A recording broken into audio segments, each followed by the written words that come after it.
that's the kind of things that people want, like we build out, like a place where people can do whatever they want. That's why we don't do membership, because we want people to just come in and enjoy. We don't profit on exclusivity. We profit on you wanting to be there. And after that, like, it stopped, and then in COVID era, this group of guys just built a club in my city, and we start playing around. So I was like, oh my God, I remember you at my club when I played tennis against you, and I played. So we start bringing these lost friendships together, and we start hanging out a lot in the clubs, like Armando was saying. So you start connecting again with those persons. It was a conversation I had with you, how y'all building a business, that it is a community-centered business. Yes, there's a sport that brings us together, but it is the community and the people that are that premium experience that you are looking for. I think you're honoring the human condition with developing a sport like this, or bringing a sport like this into the United States or into our communities.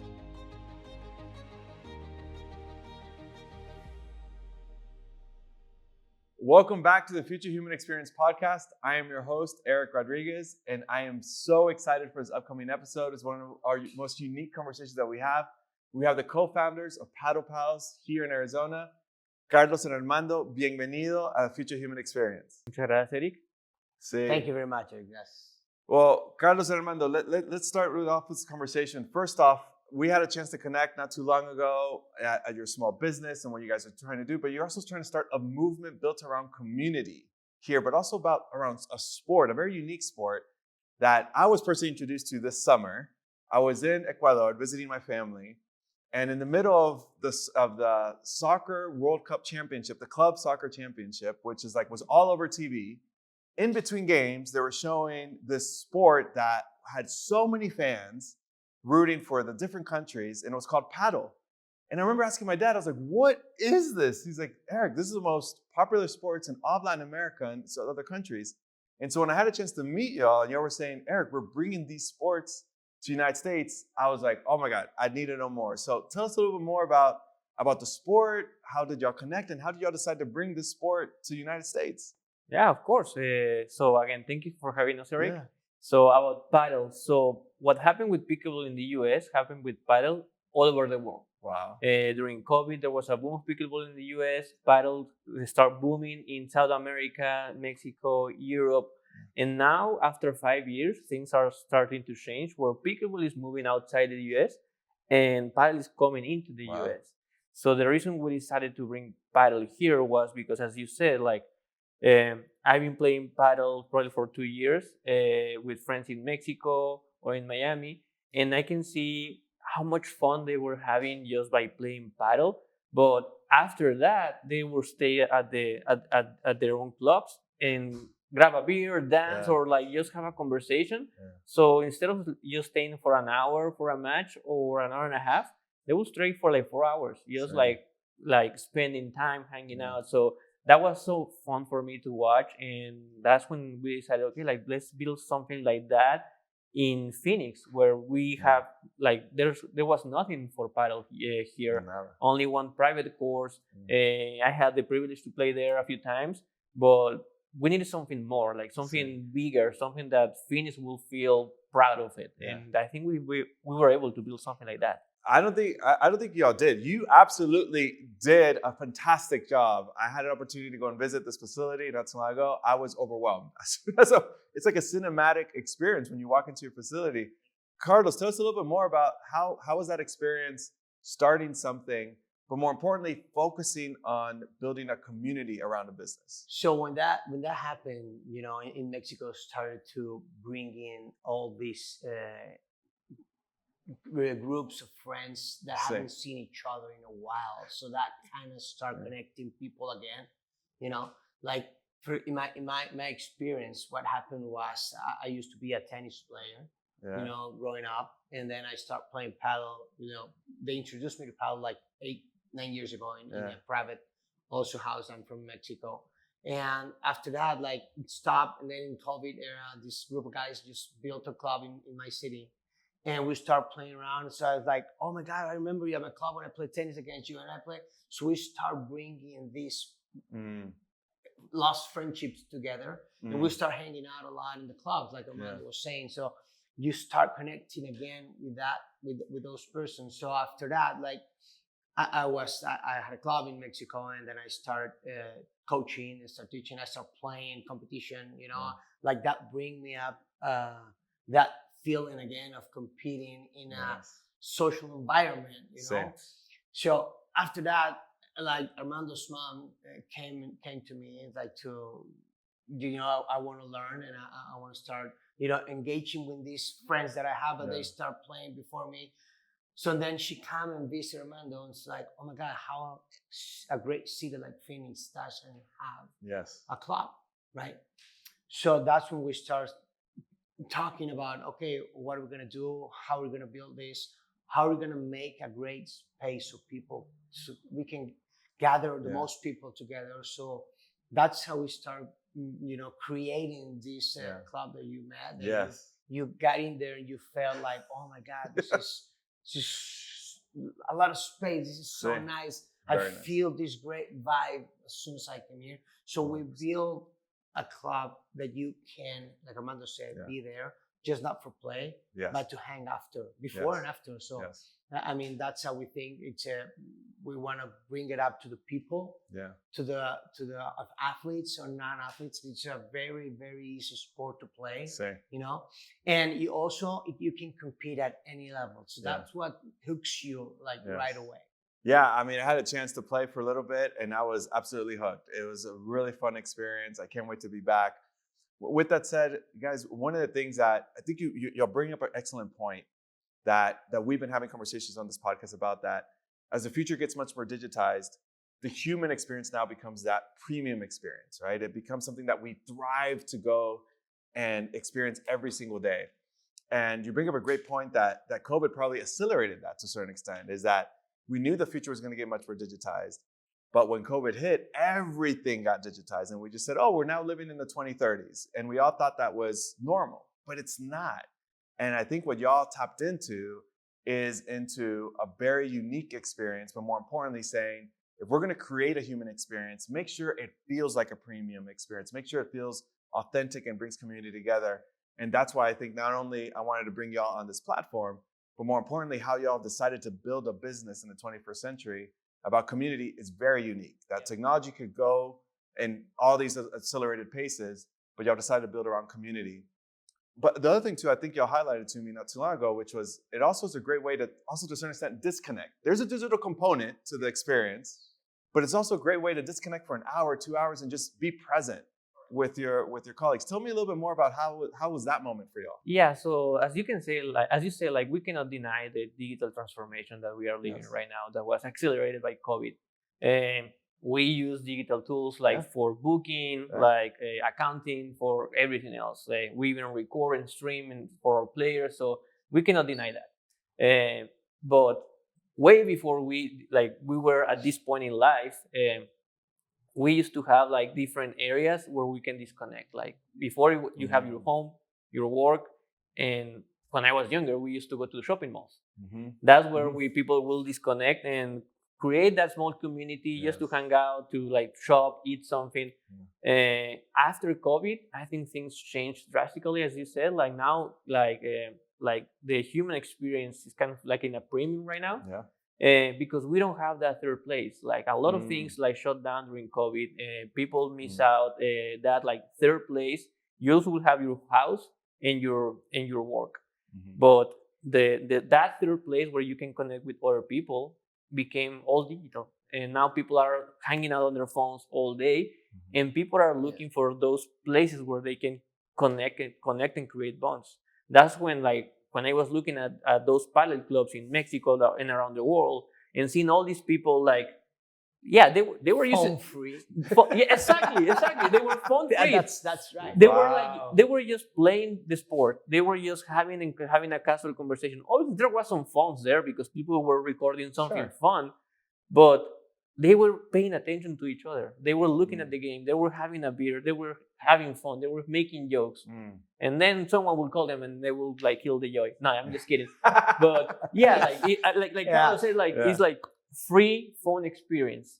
People were enjoying the moment. And I think we will that our club based on that idea Now we don't have shopping Yeah. malls. Well, we have some shopping malls, but we need somewhere that is fun, like somewhere that you can stay, have a drink, enjoy. Like people like to work out. You work out really good with playing paddle. So I think we build something around that area, basically. You know, me and my friends, I'm doing a jump in that like kind of joke you made, the phone free. Like me and my group of friends that have a lot of playing time, and then we go watch tournaments, watch each other play, and suddenly somebody grabs the phone and says, oh, "Okay, so what's the score?" Like we don't tell them. Like yeah, keep watching your phone. Just you're getting lost in what we're doing right now. So we don't.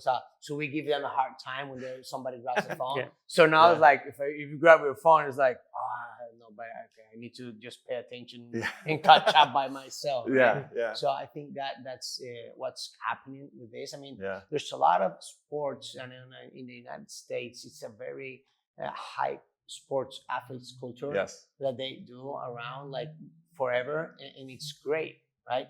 So why not? I mean, to not having exploded this sport that is coming in the world like fast enough. Yes, of course, there's pickleball right now, but as we've been talking previously, and I talked the other day, they can mix perfectly. You know, two sports can bond. I mean, there's venues that have both kind of courts, and I have very close friends that play high level pickleball, and they also play high level paddle. Wow. So that's what's it's very, very, very grateful. So very, I mean, not grateful, very, very joy. I mean, the experience to watch that, it's unbelievable.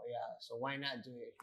And it's coming to the Olympics, so I know exactly. I mean, y'all are tapping into something that is an early trend. That I think sometimes when we see businesses succeed or thrive, and we're like, man, Armando and Carlos, man, y'all were just so lucky to hit it when y'all did. But to a certain extent, y'all been putting a lot of time and a lot of understanding. Hey, how can we build this? With that said, there's another element too that I found very unique in the business model, which is you've also built something that not only you can build community, but it's also a great networking space, right? So when we think about business negotiations today, tying into sports, we think about golf or going to Top Golf or going to these other spaces. We go and network and connect and do business. But the spaces that y'all created too also yield into that, right? Tell us a little bit more about what you have seen about bringing communities together, either corporations or organizations together to be part of this paddle experience. So that's a really good point. Like this place is meant like for everybody. And when we start like segmenting our like players, like we have every kind of communities that already exist. We have like always like a corporations who want to hold like team events, team buildings and stuff like that, and new joiners. Let's put it like that. People who don't have a community yet but want to be part of one. And so paddle is a super social sport. Do you think like golf is social because you are hanging out with a guy or a business partner for 4 hours in a cart? This one is way more social because you are hanging out with like 3 different people in the court. It's not like tennis where everybody is just like quiet. Correct. You are just fooling around while you play. So and when you get out of the court, you keep like fooling around and having this nice conversation. Yeah. So and also just to complement that, it's like you can make like small tournaments when like for example for us we have 7 courts. So that's 7 times 4, that's 28. So we can gather 28 people for a 3-hour tournament, and they'll just keep engage, having relations between each other. You meet them, you switch them up so they can start playing with different guys in that experience for all of them. So that's why it's better, like you said, a better networking in that time, because you get to meet like not in golf. I mean, you meet. Probably while you're playing, you can only be with 4 guys, or 3. You're 3 or 4 people, and that's it for the whole hours. And then you wait until the round is over, and then you gather, you go to the restaurant, you have a beer, and then you start working. But here in paddle, during that whole 3 hours, you can have those. I mean, you connect with everybody, exactly. and even though we have glass walls and like we have a cage and glass walls around the court, there are no silos in there. Correcto. Like that is just like a court where you play, but all the magic happens like all over the place. And we have these sports bars, player lounge where people will just hang out. And just going back to your question, you were saying about like communities. Right now, like we're trying to build one unique community where paddle is the glue that will bring everybody together. Right now, we find out like there are communities out there. Like you have like the Hispanics, Middle Easterns, Americans, different groups who they like to like connect with their own communities, and they come by themselves to the club. Our goal is to connect those communities to each other. Where basically, like I said again, like paddle is the glue that connects all of these communities because they want to play, they want to compete, they want to belong. That's basically our slogan. We build this place for people to like we're like a community of 10 plus another community of 10 will become one of 20. They may be different, but they have the same likeness of like of the sport or just for having a place where they like to hang out and share ideas. And that's where basically that melting pot start like creating something completely new. Well, you can say the slogan. Play, compete, belong. Play, compete, belong. Yes, play, compete, belong. But that's a great point that sports, in the human experience, in our history of the human experience, sports has always been what has brought us together. Yes, there's some rivalries here and there, but then our love for sports is what brings us together. You see it in the Olympics, you see it in the World Cups, right? It's, hey, I'm competing, but I'm also sharing this camaraderie because I get to know that person a little bit more. I get to share something. And so I do feel that part of the building the next generation of the future experience, building a future that's much more human, is also creating a future that's much more empathetic. And I think creating a community approach creates those experiences for all of us. And so for that, I'm incredibly grateful for y'all. The other thing too I want to share with y'all that just reminds me of this is that when we moved here to Arizona, I remember one of the things that we intentionally decided to do with my wife was that we didn't know anyone. We barely knew the people we were working with. But one thing that we had learned in building community in New Orleans, building community in Houston, was that the best way you build friendships, the best way you are able to build community is just being of service. And when you are of service to others, that community will just authentically and organically build. And that is the one thing that I think I've been also very intentional with this podcast as well, is that, hey, this podcast is there to serve our community, serve as a platform. And the guests and the conversations just organically happen. But also, I think is also how you build businesses in the 21st century, is that you become of service to the 21st century. You become of service to the customers and to the communities, and those customers will organically come. Tell us a little bit more about that, about the business model, or more importantly, tell us a little bit about the story of building a business today in the 21st century. What were some of the big challenges that you were diving into, but also what were some of the aspirations that you were building something like this as a business owner? Well, I can say it's not easy, especially, and I think that is really specific to what like our aspirations. And you had a chance to see our club, and my wife called that, like, as soon as you pass that door, she called it the Padel Narnia, because everybody opens that door and it's like amazed on what they are looking at. So in order to get there, we spent like over 9 months just finding for the right place, with a nice ceiling that will let us like host like official tournaments with the USPA or with the FIP. And to clarify, this is an indoor facility in Arizona. It's an indoor facility. It's like world class. We live in Arizona, so we knew that we needed AC for us to be open every day, every month. So it took it was hard, especially because we need to find the right place and the right size. Like the courts are not small, as you can tell. And so we find this location after 9 months. After that, like I come from I used to be a business consultant, so like I brought all of that into the equation, but I never really managed like a sports facility. So that's when I started looking for someone, and I found, well, my mom found Carlos. Carlos has been managing a club in Mexico, different clubs, great player, even better coach for paddle. And that's when I feel I feel a relief because I have someone who knows how can we build something nice, and as you say, like from the bottom. We're not building something that we want to profit right away. We're building something that was built by someone who loves the sport, someone who knows what are the needs for the sport, and how can we build something that will fasten up or accelerate the community creation and the bonding creation. That's why we have all these like huge spaces and amenities, so people can just enjoy. If we, like we can place like 10 courts in that same building, but it's not the core of the business. The core of business is the court is nice, but the core is people being able to hang out and have a birthday party. Like I just have my birthday party there, and I play like 10 matches in a day. I was exhausted, but I had a lot of fun and a lot of cake. So that's the kind of things that people want, like we build out, like a place where people can do whatever they want. That's why we don't do memberships, because we want people to just come in and enjoy. We don't profit on exclusivity. We profit on you wanting to be there. And that's what we've been talking the last couple 3 weeks. We know it's gonna take time. Yeah. We know we have to be patient, right? I think like for Arizona, we're coming a little bit late in paddle, because it's been going through the United States for the past 5 years. So it's growing in Texas fast. It's growing in Miami and Florida. It's been like for more years, like for 8 years now. But it starts slow, so we need to be patient about this, right?